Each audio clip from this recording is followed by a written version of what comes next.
Assalamualaikum warahmatullahi wabarakatuh, sahabat guru PAUD yang hebat luar biasa. Jumpa lagi. Melanjutkan pembahasan tentang media pembelajaran pada pertemuan lalu. Pada pertemuan hari ini kita akan bahas tentang klasifikasi media pembelajaran. Dengan melakukan klasifikasi media ini, tentunya akan memudahkan sahabat guru PAUD di Indonesia dalam merancang penggunaan dan pengembangan media pembelajaran untuk pendidikan anak usia dini. Sahabat guru PAUD yang hebat luar biasa, selama ini ada begitu banyak media yang bisa dimanfaatkan maupun dikembangkan oleh sahabat guru PAUD, beragam jenis media yang ada, dan untuk lebih memudahkan itu, maka kita perlu membuat klasifikasinya. Jadi secara umum, media dapat diklasifikasikan dalam 4 besaran. Yang pertama adalah media grafis, yang kedua adalah media audio, yang ketiga audiovisual, dan yang keempat adalah multimedia. Mari kita bahas satu persatu. Kita bahas mulai yang pertama adalah media grafis. Media grafis, kategorinya atau klasifikasinya itu bisa dikatakan media grafis, bahan cetak, dan gambar diam. Apa itu? Media grafis, bahan cetak, gambar diam adalah media yang menggunakan elemen berupa garis dan titik yang berisi pesan. Ingat, kemarin kita bahas tentang media pembelajaran. Media itu adalah sesuatu yang bisa mengirim pesan. Melalui kekuatan elemen warna, media grafis mampu menghasilkan pesan yang tegas dan bisa berwarna-warni. Nah, apa saja yang termasuk dalam media grafis, penciptaan gambar diam? Yang pertama, grafik. Grafik adalah satu contoh dari media yang basicnya adalah grafis. Yang kedua poster, dan yang ketiga adalah peta. Ini klasifikasi yang pertama. Lalu klasifikasi yang kedua adalah media audio. Ya. Audio. Kalau mendengar kata audio pasti, ini hubungannya dengan telinga, hubungannya dengan suara. Ya, benar. Audio itu berkaitan dengan indera pendengaran kita. Pesan yang akan disampaikan dituangkan dalam lambang-lambang auditif berupa pesan verbal yang akan diterima oleh indera pendengaran kita. Untuk media audio dapat ada 3. Pertama adalah radio. Ini sekarang radio sudah berkembang luar biasa. Dulu radio itu mulai AM, kemudian berkembang FM, dan sekarang radio itu bisa ada radio internet. Intinya adalah radio. Ada yang memancarkan dan ada yang menerima, yang pesannya berupa pesan-pesan suara. Kemudian podcast ini berkembang, terutama dalam beberapa tahun terakhir.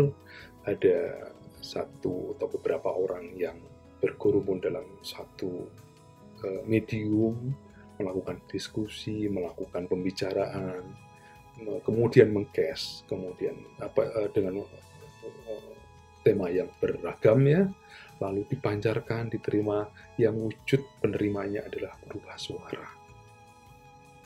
Dan yang terakhir adalah alat perekam. Mengapa perekam masuk? Karena perekam ini basicnya adalah suara.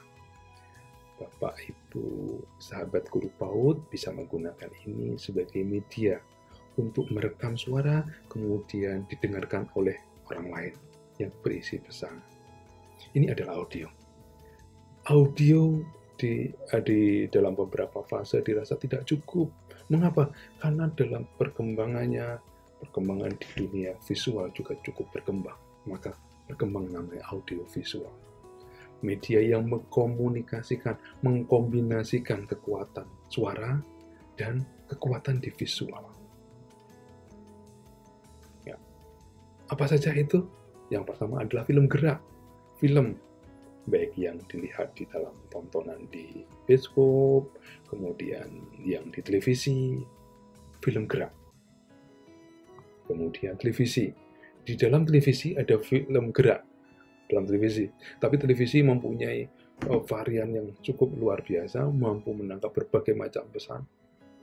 Ada di sana visualnya tertangkap dengan jelas dan suaranya juga jelas, dan semakin lama televisi berkembang sangat luar biasa. Yang terakhir muncul adalah TV cerdas, smart TV yang juga bisa menangkap jaringan internet, sehingga tidak hanya sekedar menampilkan audio visual yang ditransmisikan oleh penyedia jasa televisi, tapi juga jasa-jasa yang lain, termasuk video. Jadi kombinasi ini film gerak, televisi, dan video. Dan ini berkembang sedemikian rupa sehingga nanti akan bisa menjadi satu teknologi baru namanya multimedia. Ini adalah klasifikasi yang terakhir dari media, yakni multimedia. Apa itu multi atau media? Yang melibatkan banyak indera dan organ tubuh sama proses pembelajaran tubuh langsung. Seluruh indera kita disentuh.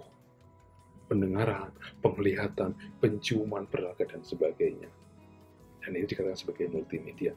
Ada dua dalam klasifikasi multimedia ini. Yang pertama adalah multimedia berbasis teknologi. Jadi basicnya adalah teknologi. Contohnya bisa augmented reality. Jadi kita bisa menyentuh sesuatu padahal sesuatu itu adalah maya saja, tapi kita merasakan itu. Ada orang pakai kacamata merasa dia hadir dalam suatu tempat, padahal dia tidak di tempat itu, tapi hanya menggunakan kacamata. Augmented reality. Kemudian yang kedua adalah multimedia berbasis pengalaman langsung. Nah, ini yang banyak digunakan. Kita, anak diajak untuk berkunjung ke suatu tempat, dia bisa merasakan itu, bisa menyentuh dia, bisa menghirup dia. Ini adalah bagian dari multimedia. Itu sahabat guru pot yang berbiasa yang bisa saya sampaikan kaitan dengan klasifikasi media.